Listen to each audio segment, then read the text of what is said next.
አቶ ባይሉ የብሌንን የእንጀራ እናት አሳገታት። ብሌንንም ዕድሜ ልኳን እስር ቤት አስገባታለሁ ብሎ የሰላምን የአንገት ሐብል ከቦርሳ ውስጥ በመስረቅ ለብሌን ይሰጣታል። ብሌንም ለምንድነው ይህንን ስጦታ የምትሰጠኝ ብላ ስትጠይቀው ካሳ ነው ካሳ ስላለችኝ ልክስሽ ስለፈለግኩ ነው እንጂ ተቀበይኝ ብሎ ለብሌን ስጦታውን ይሰጣታል። እሱም ስጦታውን ከሰጣት በኋላ በፍጹም አልተዋትም።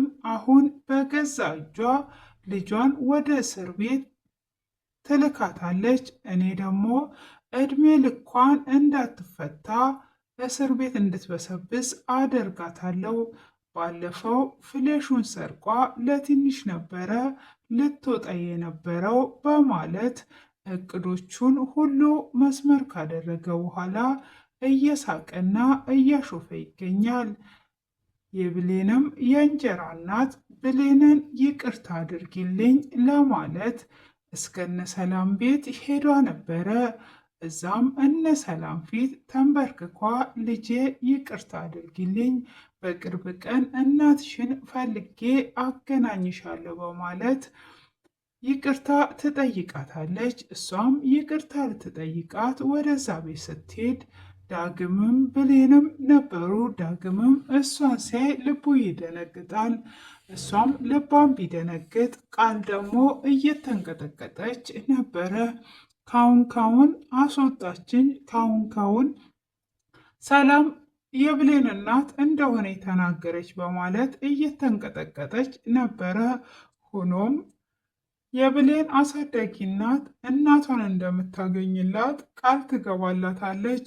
አንቺ እናትሽ እዚህ ሰፈር ናት፣ በሕይወት አለች፣ ልጄ አገናኝሻለሁ ብላት እያወራች እያለ አቶ ባይሉ ይመጣል። አቶ ባይሉም ሲመጣ አንተ ክፉ፣ አንተ አረመኔ በማለትም ትለዋለች።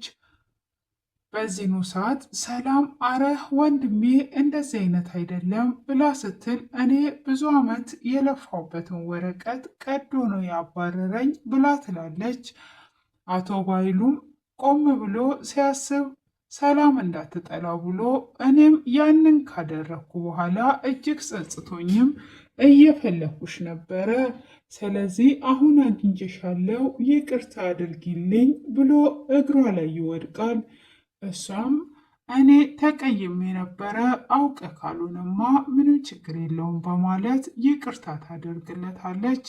ይቅርታም ከተደራረጉ በኋላ የሰላም እንጀራ እናት ወደ ቤቷ ትመለሳለች።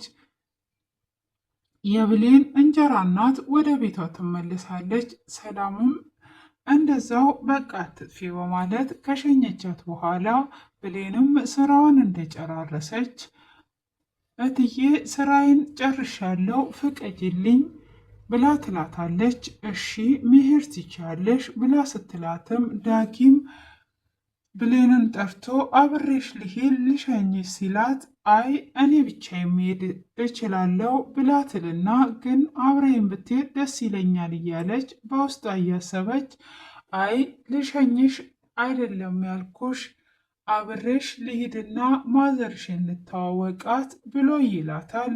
እሷም እሺ በቃ በማለት ስትፈቅድለት እሱም ልብሶችን ለብሼ ልምጣ በማለት ልብሱን ይለብሳል።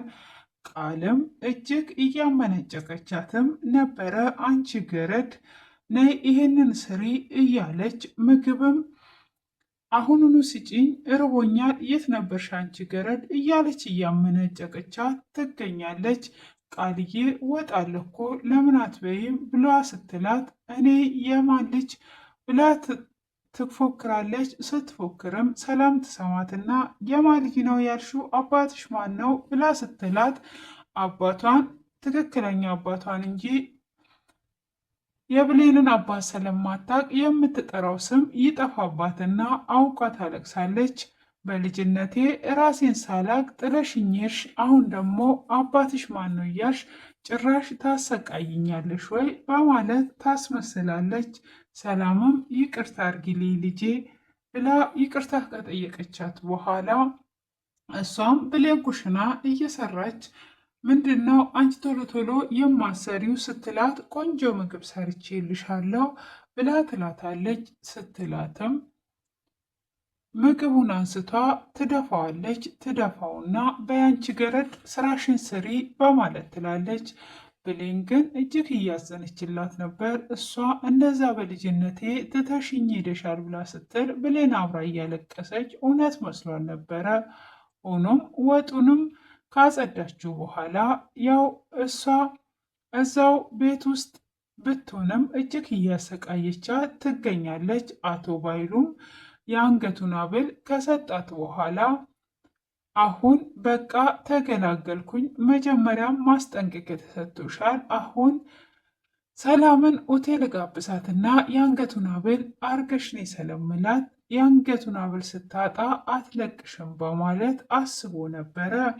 ሆኖም ብሌንም ፏብትን ብላ እናቷ ጋር ሄዷ ከተመለሰች በኋላ ሰላምም ዝንጥ ብላ ስትወጣ አረ አቆምሽኝ እኮ እህቴ ደግሞ ዛሬ በጣም አምሮብሻል ብሎ ካበረታታት በኋላ የአንገት ሐብልሽስ የታል በማለት ይጠይቃታል። የአንገት ሐብሌን የት እንዳደረግኩት እኔ እንጃ ብላ ትመልስለታለች። እንዴት የት እንዳደረሽ አታቂም? እቺ ገረድና ሌባ እዚህ ቤት እያለች ወይን እሷ ወስዳው ነው በማለትም አለቃትም ብሎ ወደ እሷ ክላስ ይሮጣል። ሰላምም እየተከተለችው ከሄደች በኋላ ምንድን ነው እሱ ብላ ትላለች። ይኸው ወርቅሽን እሷ ናት የምትሰርቀው እንጂ ሌላ ማን ይሰርቃል? እቺ ገረድ ምናምንቴ በያምጩ ወርቁን በማለት ብሌን ላይ ይጮባታል። ብሌንም ፍዝዝ ብላ እያየችው እዚህ ውስጥ ከተሽ ነው እንዴ በማለትም ፌስታሉንም ብትንትን አድርጎ ሲደፋው ነበረ። ሆኖም አንገቷ ላይም ሲያየው አንገቷ ላይ የለም። የት ነው ያደረግሽው? ቀጥ በይና የአንገት ሐብሏን አምጪ አንቺ ሌባ በማለት በጥፊ መታታል። ብሌንም በጥፊ መታትን ይዛ ዝም ትለዋለች። ሆኖም ብሌን እሱ ያሰበው ሀሳብ ስለገባት ከመቼ ጀምሮ ለእኔ መልካም ልታስብ ትችላለህ? እኔ ሞኝ እንዳልመስል በማለትም ያንን የሰጣትን አንገት ሐብል የራሱ ኪስ ውስጥ ነበር የመለሰችው። ሰላምም ይሄንን ስታይ አቶ በኃይሉን በጥፊ ትመታዋለች። በል ውጣልኝ፣ ዓይንህን እንዳላይ፣ እኔ እንደዚህ አይነት ወንድም የለኝም። ባለፈውም ሳታጠፋ እች ልጅ እያሰቃየናት ነበረ። አሁንም እንደዚህ ታደርጋለህ ወይ? ምን እየሆንክ ነው ያለኸው? ብላ በጥፊ ትመታዋለች። በፍጹም እኔ አይደለሁም፣ ይሄ የተጠነሰሰ ሴራ ነው። ራሷ ኪስ ውስጥ አድርጓ ልታጣላም ፈልጓ ነው ብሎ ይላታል። በፍጹም አልሰማህም፣ ቀጥ በልና ከዚህ ቤት ውጣልኝ ብላ ከቤቷም ሰላም ታስወጣዋለች። እሱም ጥርሱን ነክሶባት ይሄዳል።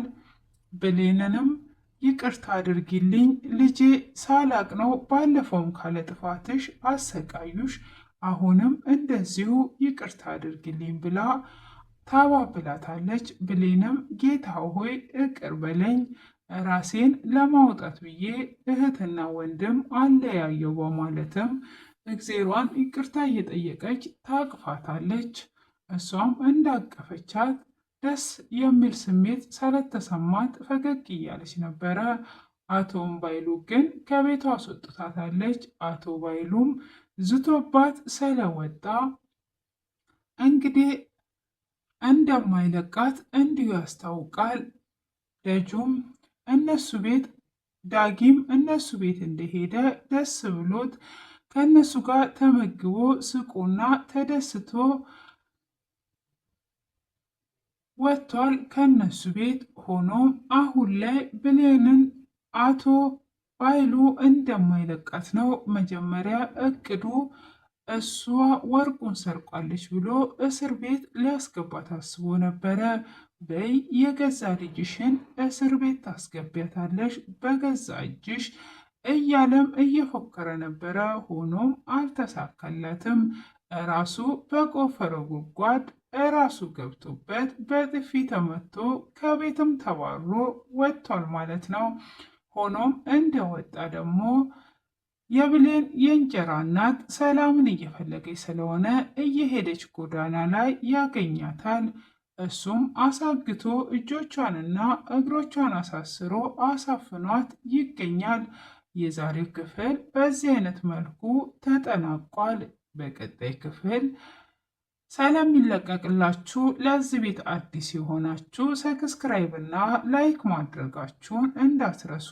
ነባሮችም ኮሜንት ላይ አስተያየታችሁን እያስቀመጣችሁ በቀጣይ ክፍል የተለያዩ አስተማሪ ነው የምላቸውን ድራማ ሁሉ በዚህ ቻናል ስለምለቅላችሁ ጠቃሚ ነው ያስተምራል የምለውን በዚህ ቻናል ላይ ስለምታገኙ ለጓደኞቻችሁም ሼር እንድታደርጉ ማበረታታችሁም ከኔ አይለይ እያልኩኝ ስለምታበረታቱም ከልብ እያመሰገንኩኝ ለዛሬ ያቀረብኩላችሁ ይህንን ይመስላል። እንግዲህ አደራ ድራማ እጅግ አስተማሪ ነው። አደራ ሰጥቶ መሄድ እንዲህ ያደርጋል ወይ የሚለውን ብዙ ትምህርት የያዘ ነው።